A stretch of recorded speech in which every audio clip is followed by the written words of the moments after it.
Hi everybody, welcome to 5 Minute Ministries. I want to start by reading Mark chapter 3, verses 1 to 6. He entered again into a synagogue, and a man was there whose hand was withered. They were watching him to see if he would heal him on the Sabbath, so that they might accuse him. He said to the man with the withered hand, "Get up and come forward." And he said to them, "Is it lawful to do good or to do harm on the Sabbath, to save a life or to kill?" But they kept silent. After looking around at them with anger, grieved at their hardness of heart, he said to the man, "Stretch out your hand." He stretched it out, and his hand was restored. The Pharisees went out and immediately began conspiring with the Herodians against him as to how they might destroy him. Now the Pharisees set this up. They knew the man in there had a withered hand. They knew Jesus had compassion and love, and he would heal on the Sabbath. And they were waiting for him to do so they would have a reason to accuse him. They didn't like him anyway. They didn't like what he stood for, even though he was telling them the truth. And in his love and compassion, he heals this man. And in his anger, he condemns the Pharisees. Now, some people can understand the Pharisees' point of view. Jesus is breaking the law. Jesus is breaking their traditions that have been held by the elders. Now, the law said don't do work on the Sabbath, but the Pharisees qualified what breaking the law meant, what work on the Sabbath was. And they had a list, and it was their list. It was not God's list. It wasn't in the law of Moses. It was their own do's and don'ts. And Jesus was breaking one of them. And of course, they did not like that. But Jesus qualifies what he is doing. He said, "Is it lawful to do good or evil on the Sabbath?" Healing someone is a good thing. So therefore, Jesus is perfectly in the right doing this on the Sabbath. He knew that. They knew that. But they didn't want to admit it. They kept silent. And Jesus got angry with them.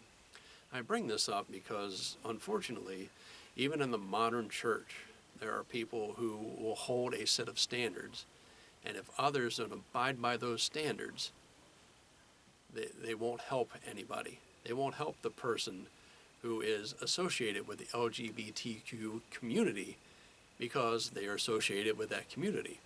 That person had a terrible accident, or that person has cancer, or that person has something happened to them where they went into the hospital.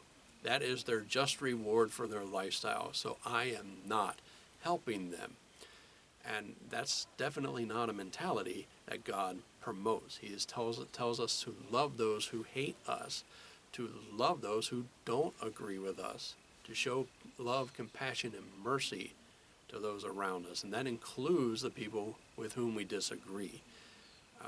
There's been a lot of prevalence over the years about the idea of children born out of wedlock. I'm not helping that single mother because she conceived that child sinfully. That child was born out of wedlock, and I'm not going to help that person because it promotes that kind of lifestyle. And you can tag anything you want in there with that, and people really do think that way. That here are my principles, here's what the Bible says about it, and if I contribute in any way, am I helpful to that person in any way, it'll look like I'm supporting the sin that they are in, and that it cannot be further from the truth. We cannot allow that to stop us from helping people in need. It cannot stop us from loving people. It cannot stop us from sharing the gospel with those people because they still need it. And let me ask you this, are you perfect? Are people helping you even though you sin? They don't agree with you. And if people are still helping you, then you are looking like the hypocrite, and you are looking less biblical than that other person is. You read the story of the Good Samaritan, and you'll get a better idea of what I'm talking about. So don't let the sin of others stop you from helping them. And I'm not saying help them to sin. You don't give the gambler money so he can go gamble. You don't give the drug addict money so he can go do his drugs.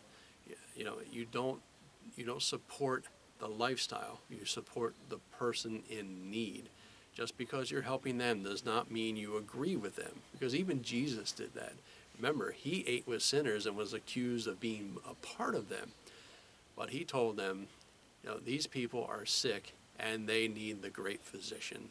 And people still today need the great physician. So share Jesus with them through your actions, through your words, and through your prayers. This has been 5 Minute Ministries, and I'll see you next time.